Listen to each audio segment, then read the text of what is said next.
मी प्रिया. मी एका मध्यमवर्गीय कुटुंबातून आलेली मुलगी होते. माझं लग्न अमितशी झालं होतं. अमित एक अतिशय समजूतदार, प्रेमळ आणि जबाबदार माणूस होता. त्याच्यासोबत माझं आयुष्य सुरू झालं तेव्हा मला वाटलं की आता माझ्या आयुष्यात फक्त आनंदच आनंद असेल. आणि खरंच सुरुवातीचे दिवस अतिशय सुंदर होते. लग्नानंतरचे पहिली 2 वर्ष माझ्या आयुष्यातील सर्वात सुंदर दिवस होते. अमित सकाळी ऑफिसला जायचा आणि संध्याकाळी घरी येताना माझ्यासाठी काहीतरी घेऊन यायचा. कधी फुलं, कधी चॉकलेट, तर कधी माझ्या आवडीचं काहीतरी खाण्याचं सामान. आम्ही सणासुदीला एकत्र कुठेतरी फिरायला जायचो. रविवारी सकाळी एकत्र नाश्ता बनवायचो. संध्याकाळी टेरेसवर बसून तासनतास गप्पा मारायचो. अमितचं कुटुंब वेगळं राहत होतं. त्याचे आईवडील आणि त्याचा मोठा भाऊ रोहित हे तिघे शहरापासून थोडं लांब गावाकडे राहत होते. अमित त्यांना भेटायला महिन्यातून एकदा जायचा. मी सुरुवातीला त्याच्यासोबत जात होते, पण गर्भवती झाल्यावर डॉक्टरांनी प्रवास टाळण्याचा सल्ला दिला होता. त्यामुळे काही महिने मी घरीच राहिले. आमचा मुलगा पिंकू जन्माला आला तेव्हा आमचं घर आनंदाने भरून गेलं. अमित एक उत्तम वडील होता. रात्री पिंकू रडला तर तो उठून त्याला सांभाळायचा. मला थकलेलं पाहून घरातील कामात मदत करायचा. मी खरोखरच नशीबवान होते हे मला माहीत होतं. पण आयुष्यात सुख कायमचं राहत नाही हे मला लवकरच समजलं. आमच्या लग्नाला 3 वर्ष पूर्ण होणार होती. आम्ही एक छोटीशी पार्टी ठेवण्याचं ठरवलं. जवळचे काही मित्रमैत्रिणी हेच आमचे पाहुणे होते. अमितला मी सांगितलं होतं की हा दिवस फक्त आपल्या मित्रमैत्रिणींसाठी व आपल्यासाठी असेल. आम्ही एक दिवस फक्त आमच्यासाठी घालवू. पण त्याच दिवशी सकाळी अमितला फोन आला. त्याचा मोठा भाऊ रोहित म्हणजे भाऊजी, त्यांना शहरात काही कामासाठी यायचं होतं. अमितने त्यांना आमच्याकडेच राहायला सांगितलं. मी थोडी नाराज झाले, पण काहीच बोलले नाही. शेवटी ते अमितचे भाऊ होते. भाऊजी दुपारी आमच्या घरी पोहोचले. ते वयाने 40च्या आसपास होते. उंच, गोरे आणि चांगल्या व्यक्तिमत्वाचे. अजूनही ते अविवाहित होते, कारण त्यांच्या आईच्या आरोग्याची काळजी घेण्यासाठी त्यांनी लग्न टाळलं होतं असं अमितने मला सांगितलं होतं. मी त्यांचं स्वागत केलं. चहा नाश्ता दिला. ते अगदी सौम्य व विनम्र वागले. त्यांच्याशी बोलताना मला कुठलीही अडचण वाटली नाही. संध्याकाळी आमच्या मित्रांची पार्टी होती. मी त्या दिवशी खास तयार झाले होते. नवीन साडी, दागिने, मेकअप सगळं अमितसाठी होतं. पण जेव्हा मी खोलीतून बाहेर आले तेव्हा सर्वात आधी भाऊजींची नजर माझ्यावर पडली. ते क्षणभर तसेच उभे राहिले मला पाहत. अमित स्वयंपाकघरात होता. भाऊजी मला म्हटले, वा भाऊजाई, आज तुम्ही खूपच सुंदर दिसतायत. त्यांच्या त्या वाक्यात काहीतरी वेगळं होतं. कौतुक होतं, पण त्यापेक्षा अधिक काहीतरी होतं. मी हसून धन्यवाद म्हणाले आणि अमितकडे गेले. पण त्या क्षणापासून एक वेगळीच अस्वस्थता जाणवू लागली. पार्टी चांगली झाली. आमचे मित्र आनंदात होते. पिंकूला सगळ्यांनी खूप लाड केला. पण मला सतत भाऊजींची उपस्थिती जाणवत होती. ते माझ्याशी सतत बोलायचा प्रयत्न करत होते. माझ्या साडीबद्दल, माझ्या स्वयंपाकाबद्दल, माझ्या कामाबद्दल. त्यांनी अनेक प्रश्न विचारले. अमित समोर असल्यामुळे मी सगळं सामान्यपणे घेतलं, पण मनातून मला थोडं विचित्र वाटत होतं. पार्टीनंतर भाऊजी म्हणाले, अमित, तुला खूप चांगली बायको मिळाली.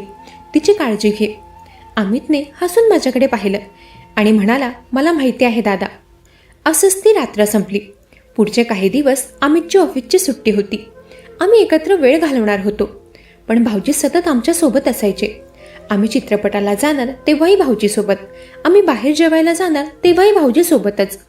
आम्ही घरी असताना, गप्पा गोष्टी करत असतानाही भाऊजी तिथेच असायचे. हळूहळू त्यांचं वागणं मला चिडवू लागलं. अमितला मी एकदा हलकेच सांगितलं, आपण थोडा वेळ तरी एकटं घालवू का कधी?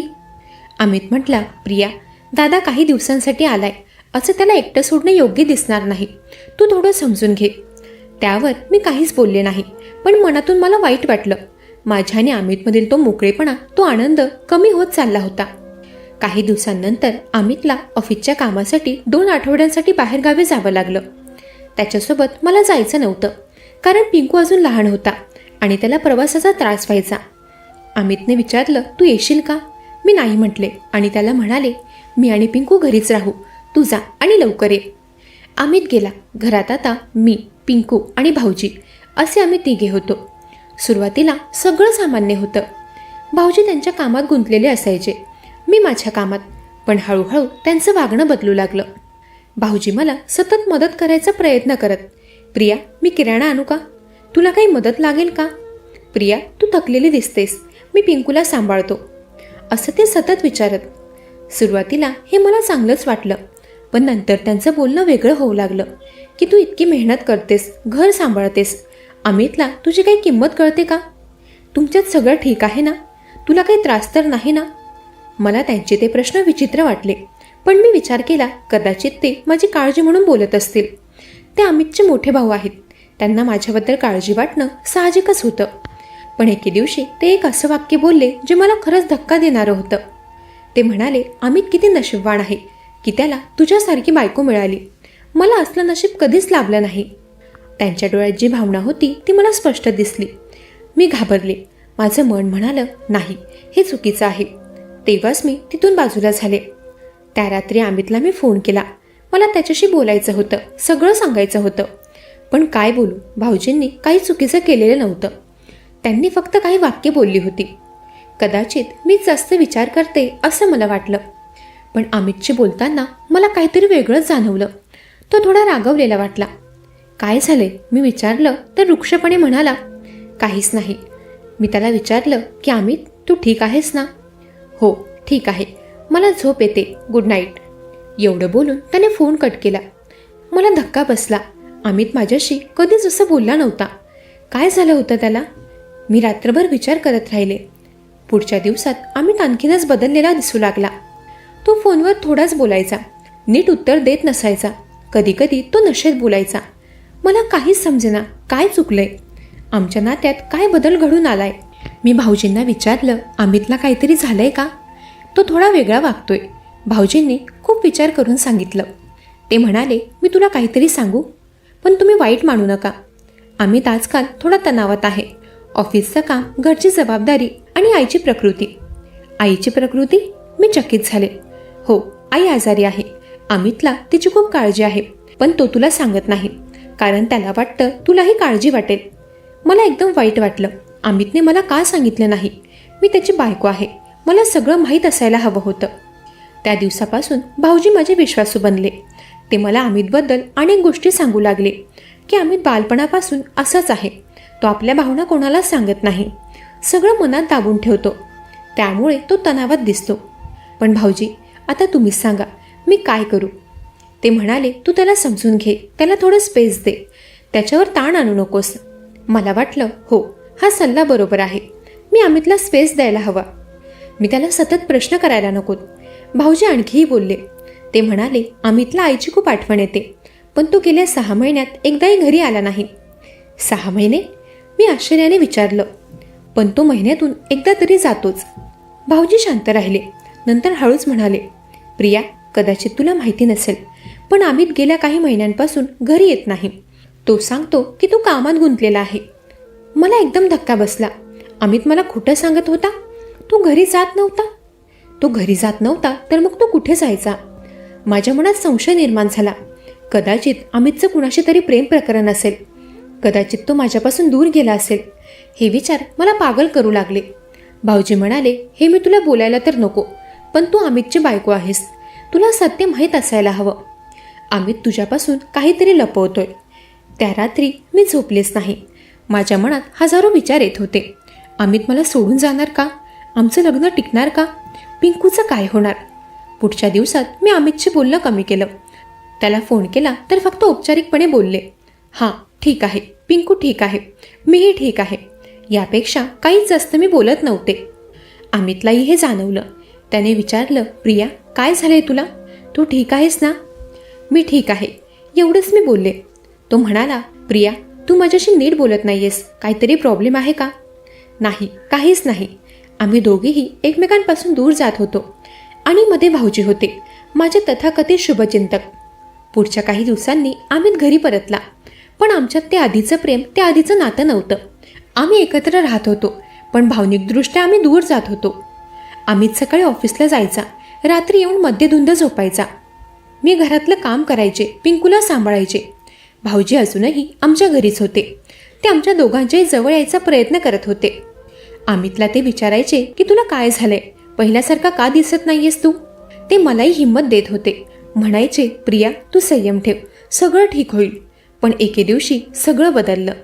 तो दिवस मी कधीही विसरणार नाही. त्या दिवशी संध्याकाळी भाऊजी मला म्हणाले, मला तुझ्याशी काहीतरी गंभीर बोलायचंय, तुला वेळ आहे का? मी होकार दिला. त्यावेळी भाऊजींचा चेहरा गंभीर होता. ते म्हणाले, मी आतापर्यंत जे सांगितलं ते सगळं खोटं होतं.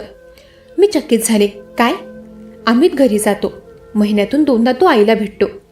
तिची सेवा करतो. तो कोणत्याही प्रकारच्या गैरवर्तनात नाही. तो तुझ्यावर खूप प्रेम करतो. त्यांचं बोलणं ऐकून माझं डोकं फिरायला लागलं. पण तुम्ही म्हणालात ते सगळं काय होतं? त्यावर ते म्हणाले, मी खोटं बोललो. मी तुला चुकीचं सांगितलं.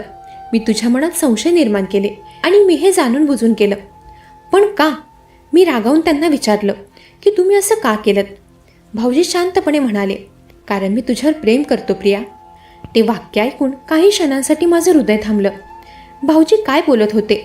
ते पुढे म्हणाले, मी पहिल्यांदा तुला पाहिलं तेव्हापासून मला तू आवडू लागलीस.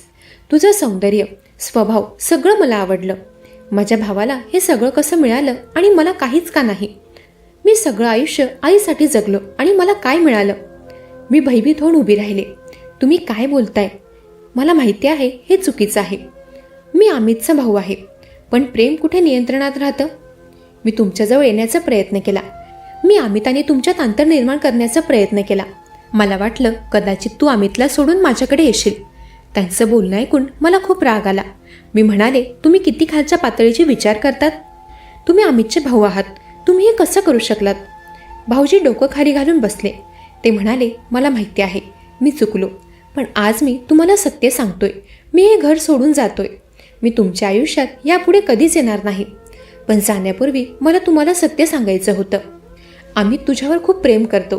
तो तणावात आहे कारण आमची आई खरंच आजारी आहे. तिला हृदयाचा गंभीर आजार आहे. अमित तिच्या उपचारांसाठी पैसे जमा करतोय. त्याला ऑफिसमध्ये एक्स्ट्रा काम मिळालंय. त्यामुळे तो तणावात आहे. त्याने तुम्हाला सांगितलं नाही कारण त्याला तुमची काळजी होती. आणि गेल्या 6 महिन्यात तो घरी गेला नाही हेही मी खोटं बोललो. तो गेलाय घरी. मी तुम्हाला खोटं सांगितलं होतं. तो नेहमीच आईला भेटतो. पण तुम्ही त्याच्यासोबत जात नव्हतात कारण तुम्ही पिंकूच्या कारणाने थकलेला असायच्यात. अमितनेही तुम्हाला घरी येण्यास जबरदस्ती केली नाही. तेव्हा मी रडू लागले. मी किती मोठी चूक केली होती ते मला जाणवलं.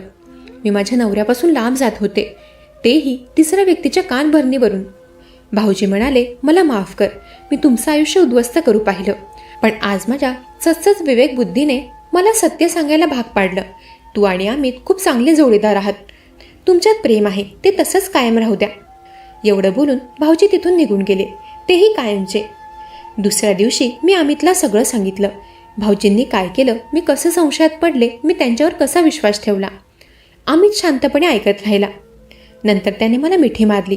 प्रिया, मी तुला कधीच सोडणार नाही. तू माझं आयुष्य आहेस. मी त्याला म्हणाले, पण अमित, मी तुझ्यावर संशय घेतला.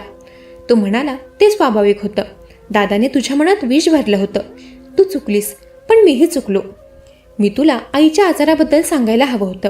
मी तुझ्यासोबत शेअर केलं असतं तर हे सगळं झालं नसतं. आम्ही दोघेही रडलो. त्या रात्री आम्ही तासनतास बोललो. आमच्यातील सगळे गैरसमज दूर झाले. अमितने मला सगळं सांगितलं.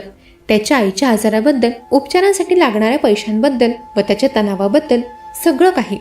तो म्हणाला, मी दारू का पिऊ लागलो माहिती आहे? कारण मी हरवलो होतो. माझी आई आजारी, माझी बायको माझ्यापासून दूर जात होती आणि मला काहीच समजत नव्हतं. मी त्याच्या हातावर हात ठेवत म्हणाले, मला माफ कर अमित. नाही, तू माफी मागू नकोस. आपण दोघेही चुकलो. पण आता आपण पुन्हा सुरुवात करूया, एक नवीन सुरुवात. त्या दिवसापासून आमच्या नात्यात एक नवीन ऊर्जा आली. अमितने दारू पिणं सोडलं. तो घरी लवकर यायला लागला. आम्ही एकत्र बसून पिंकूशी खेळायचो. रात्री एकमेकांशी बोलायचो, आपल्या दिवसाबद्दल, आपल्या भावनांबद्दल. काही महिन्यांनंतर आम्हाला भाऊजींबद्दल काही सत्य कळलं. अमितला त्याच्या एका मित्राचा फोन आला. त्याने सांगितलं की भाऊजी गंभीर नैराश्यात होते. त्यांनी मानसोपचार तज्ज्ञाकडे जाण्यास सुरुवात केली होती. अमितला खूप वाईट वाटलं. दादा इतक्या दुःखात होता आणि मला काहीच माहीत नव्हतं. मी म्हणाले, त्यांनी जे केलं ते चुकीचं होतं, पण ते स्वतः पीडित होते. एकाकीपणा, प्रेमाची भूक, कुटुंबापासून दूर राहणं, या सगळ्यांनी त्यांना तोडलं होतं. भाऊजींची खबर मिळताच अमित त्यांना भेटायला गेला. तो परतला तेव्हा थोडा दुःखी होता. तो म्हणाला, दादा खूप बदललाय. त्याला खूप पश्चाताप होतोय. त्याने माझी माफी मागितली आणि तुझी कधी भेट होईल का असं विचारलं. मी थोडा विचार केला. नंतर म्हणाले, त्यांना सांग की मी त्यांना माफ केलंय, पण भेटायची गरज नाही. काही जखमा वेळ घेतात बरे होण्यासाठी. अमितने माझा हात पकडला आणि म्हणाला, तू खूप समजदार आहेस प्रिया, तू त्याला माफ करू शकलीस. त्या घटनेनंतर मी स्वतःच्या वागण्यावरही विचार करू लागले की मी कुठे चुकले, माझ्या स्वभावात मी काय बदल करायला हवेत. मला जाणवलं की मी खूप लवकर संशय घेते. कुणी काहीही बोललं की माझ्या मनात नकारात्मक विचार येतात आणि मी कुणावरही लगेच विश्वास ठेवते. आणि मला काहीही वाटलं की मी ते मनात दाबून ठेवायचे, स्पष्टपणे बोलायचे नाही. हे चुकीचं होतं. आता मी स्वतःमध्येही सुधार करण्याचा निर्णय घेतला. मंडळी, प्रत्येक नात्यात अडचणी येतात, पण प्रेम, विश्वास आणि संवादाच्या आधाराने आपण कोणती अडचण पार करू शकतो. मंडळी, कशी वाटली कथा? ऐकत रहा मनाचे बोल.